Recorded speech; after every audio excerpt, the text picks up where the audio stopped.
ഞാൻ പൊതുവാൾസൻസിലെ വിനീതാണ്. പിന്നെ ആദ്യമായിട്ടാണ് ഇങ്ങനെ ക്യാമറയുടെ എന്താ പറയുക ഈ ഫേസ്ബുക്കിൽ അല്ലെങ്കിൽ ഇൻസ്റ്റാഗ്രാമിൽ ഇപ്പോൾ സോഷ്യൽ മീഡിയയിൽ വരുന്നത്. അപ്പോൾ ഞാൻ ഇന്ന് വന്നത് എന്തുകൊണ്ടാണെന്ന് വെച്ച് കഴിഞ്ഞാൽ പിന്നെ നമ്മളെ സാധാരണ വിഗ്രഹങ്ങൾ ഈ മാർക്കറ്റിലൊക്കെ കിട്ടുന്ന വിഗ്രഹങ്ങളുമായിട്ട് നമ്മളെ പിന്നെ പൊതുവാൾസൻസിന്റെ വിഗ്രഹത്തിലുള്ള ഡിഫറൻസ് എന്താണെന്ന് ജസ്റ്റ് കാണിക്കാൻ വേണ്ടിയിട്ടാണ്.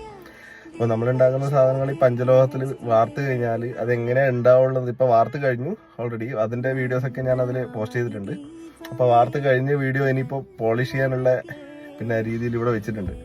അപ്പോൾ ആ പോളിഷ് ചെയ്യുന്നതിന് മുമ്പ് അതിൻ്റെ രൂപം എങ്ങനെയായിരിക്കും, പിന്നെ അത് പോളിഷ് ചെയ്യുന്നത് എങ്ങനെയാണ്, ആ കാര്യങ്ങളൊക്കെ കാണിച്ചിട്ട് പിന്നെ അതിൻ്റെ ഫിനിഷ്ഡ് രൂപം നമുക്ക് പോസ്റ്റ് ചെയ്യാൻ പറ്റില്ല. എന്ന് വെച്ചാൽ അത് കസ്റ്റമർക്ക് കൊടുക്കുന്ന സാധനമായതുകൊണ്ട് അതിൻ്റെ ഫൈനലൈസ് ആയിട്ടുള്ള നമുക്ക് പോസ്റ്റ് ചെയ്യാൻ പറ്റില്ല. പക്ഷെ അതിന് തൊട്ട് മുമ്പുള്ള രൂപം എങ്ങനെയാണോ ഉണ്ടാവുക ആ രീതി വരെയുള്ളത് ഞാനിപ്പോൾ അതിൻ്റെ ഒരു വീഡിയോ ചെയ്തിട്ട് ഞാനിതിൽ പോസ്റ്റ് ചെയ്യാം.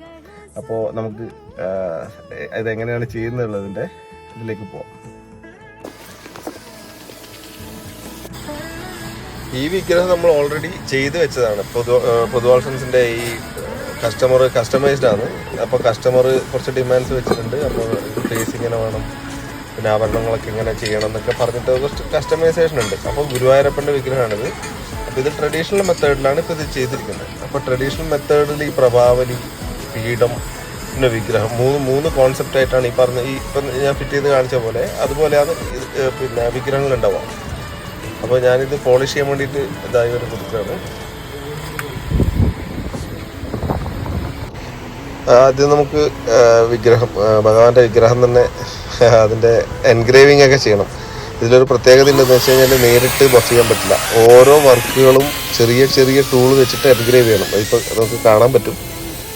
വാക്സ് മോൾഡിങ് ചെയ്തതിന് ശേഷം വാക്സ് മോൾഡിങ് മണ്ണിലമർത്തി അതിനെ കാസ്റ്റ് ചെയ്ത് ബ്രാസ് പഞ്ചലോഹത്തിലാക്കി ആ ഒരു രൂപമാണ് ഇപ്പോൾ നമ്മളിപ്പോൾ വീഡിയോയിൽ ഇപ്പോൾ കാണുന്നത്. വാർത്തിട്ട് അതിൽ നിന്ന് മണ്ണിൽ നിന്ന് പൊട്ടിച്ചെടുത്തിട്ടുള്ള രൂപമാണ് അത്. ഈ വീഡിയോ നമ്മുടെ പേജിലൊക്കെ കാണാൻ പറ്റും, പേജിൽ ഇൻസ്റ്റാഗ്രാമിലൊക്കെ കാണാൻ പറ്റും. അതിന് ശേഷമുള്ള വീഡിയോ ആണ് ഞാനിപ്പോൾ പോസ്റ്റ് ചെയ്യുന്നത്. ഈ കളർ എന്ന് പറയുന്നത് മണ്ണിൽ നിന്ന് പൊട്ടിച്ചെടുത്തിട്ട് ക്ലീൻ ചെയ്തിട്ടുള്ള കളറാണ്. അപ്പോൾ അതിനെ നമ്മൾ ഇതുപോലെ എൻഗ്രേവ് ചെയ്തിട്ട് വേണം ബ്രാസിൻ്റെ കളറിലേക്ക് മാറ്റാൻ പറ്റും.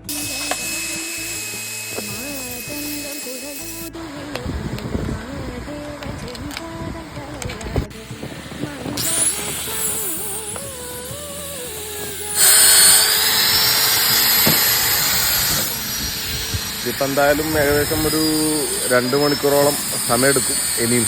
അതായത് ഇന്നലെ രാവിലെ തുടങ്ങിയ പണിയാണ്. അപ്പോൾ ഇതിലെന്താ പ്രത്യേകത എന്ന് വെച്ച് കഴിഞ്ഞാൽ സാധാരണ വിഗ്രഹങ്ങൾ നേരെ ബഫ് ചെയ്യുന്നതിന് പകരം ഇതിൽ ഓരോ വർക്കും കൃത്യമായിട്ട് ചെയ്യേണ്ടതുകൊണ്ട് അതിൻ്റെ ടൂൾ ഉപയോഗിച്ചിട്ടാണ് നമ്മൾ ചെയ്യുക. അപ്പോൾ ടൂൾ ഉപയോഗിച്ച് ഓരോ വർക്കും കൃത്യമായിട്ട് എൻഗ്രേവ് ചെയ്ത് ചെയ്യുന്നതുകൊണ്ടാണ് ഇച്ചിരി സമയം എടുക്കുന്നത് കേട്ടോ. എന്തായാലും കുറച്ചു നേരം കൂടെ വെയിറ്റ് ചെയ്തിട്ട് ഏകദേശം ഇതിൻ്റെ ഫൈനൽ സ്റ്റേജ് നമുക്ക് എങ്ങനെയാണെന്നുള്ളത് കാണാം.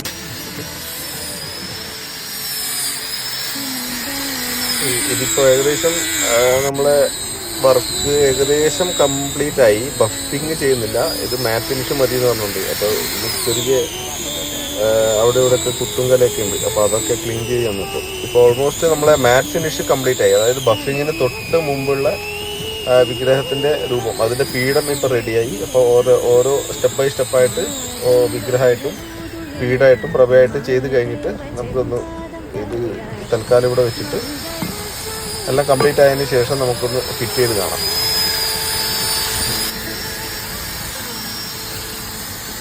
ഇപ്പോൾ വിഗ്രഹവും കംപ്ലീറ്റ് ആയി.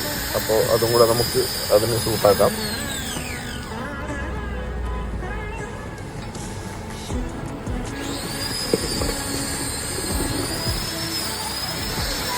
കസ്റ്റമർ ഇപ്പം നമ്മൾ ഓർഡർ എടുക്കുന്ന സമയത്ത് നമ്മൾ ഓരോ കാര്യങ്ങൾ കസ്റ്റമറോട് ചോദിക്കും. അപ്പോൾ കസ്റ്റമർ പറഞ്ഞതെന്ന് വെച്ച് കഴിഞ്ഞാൽ നമുക്ക് നല്ല തിളക്കം വേണ്ട, അതിന് തൊട്ട് മുമ്പേ എങ്ങനെയാണോ ആ രീതിയിലാണ് വേണ്ടതെന്ന് പറഞ്ഞിട്ടുണ്ട്. അപ്പോൾ അതുകൊണ്ടാണ് നമ്മളിപ്പോൾ ബഫ് ചെയ്യാത്തത്. ഇത് ബഫ് ചെയ്ത് കഴിഞ്ഞാൽ നല്ല ഗോൾഡൻ കളറാവും, നല്ല കളർ വരും. ഇത് ശരിക്കും നാച്ചുറൽ ബ്രാസിൻ്റെ കളർ എന്താണോ അതാണ് ഇപ്പോൾ നമ്മൾ കാണുന്നത്. നമ്മളെ കൂട്ടിൻ്റെ കാര്യം കേട്ടോ. കമ്പനി സാധനങ്ങളും മറ്റേ ഈ മാർക്കറ്റിൽ അവൈലബിൾ ആയിട്ടുള്ള ഇതിൻ്റെ കളറല്ല പറയുന്നത്. ഈ കാണുന്ന കളർ എന്ന് പറയുന്നത് വിത്തൗട്ട് പോളിഷാണ്. എന്താണോ നമ്മുടെ ബ്രാസിൻ്റെ കളറ് അതാണ് ഇപ്പോൾ കാണുന്നത് നമ്മൾ ഈ വിഗ്രഹത്തിലായാലും അതിലൊക്കെ. അപ്പോൾ അത് എത്ര കാലം കഴിഞ്ഞാലും ഇപ്പോൾ 100 വർഷം 200 വർഷം 300 വർഷം കഴിഞ്ഞാലും ഈ കാണുന്ന കളർ എന്ന് പറയുന്നത് അതുപോലെ തന്നെ ഉണ്ടാവും, അതൊരിക്കലും മാറില്ല. എത്രത്തോളം ക്ലീൻ ചെയ്യുന്നു അത്രത്തോളം മെയിൻറ്റെയിൻ ആയിട്ട് നിൽക്കുകയുള്ളൂ. മറ്റുള്ള വിഗ്രഹങ്ങൾ പോലെയല്ല, നമ്മളെ ഓരോ കൂട്ടിനും അതിൻ്റെതായ കണക്കും കാര്യങ്ങളൊക്കെ ഉണ്ടാവും, ഓരോ വർക്കിനും അതിൻ്റെതായ കണക്കുണ്ടാവും. ഇതിപ്പോൾ ഓൾമോസ്റ്റ് എല്ലാം കംപ്ലീറ്റ് ആയി. നമുക്കിതൊന്ന് ഫിറ്റ് ചെയ്ത് നോക്കാം. കംപ്ലീറ്റ് ആയി ഏകദേശം. ഇപ്പോൾ കസ്റ്റമർ പറഞ്ഞ രീതിക്കുള്ള സാധനം ഓൾറെഡി റെഡിയായി. ഇതിലധികം തിളക്കം വേണ്ട എന്ന് പറഞ്ഞുകൊണ്ടാണ് നമ്മൾ ഇതിലിപ്പോൾ നിർത്തുന്നത്. ശരിക്കും നമ്മൾ കസ്റ്റമർ ഒന്നും പറഞ്ഞിട്ടില്ലെങ്കിൽ, കസ്റ്റമൈസ് ചെയ്തിട്ടില്ലെങ്കിൽ നമ്മളിത് മുഴുവൻ ബഫ് ചെയ്തിട്ട് തിളക്കാക്കും. അപ്പോൾ ഗുരുവായൂരപ്പൻ്റെ വിഗ്രഹമാണ് ഇപ്പോൾ നമ്മൾ ചെയ്തത്. അതിൻ്റെ അളവും കാര്യങ്ങളൊക്കെ ഉണ്ട്. അതൊന്നും നമുക്കിപ്പം അധികം വെളിപ്പെടുത്താനൊന്നും ഓപ്ഷൻ ഇല്ല. അപ്പോൾ വീഡിയോ ഇഷ്ടമായിട്ടുണ്ടെങ്കിൽ ഷെയർ ചെയ്യുക, പേജ് ഫോളോ ചെയ്യുക.